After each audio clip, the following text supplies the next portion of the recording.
1996 Ford Ranger. Would not crank. Would turn over. Would not crank. I tried starting fluid. I tried it all. Replaced the fuel pump. Still nothing.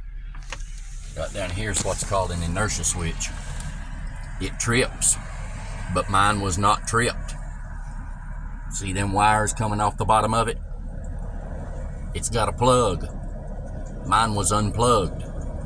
Beware.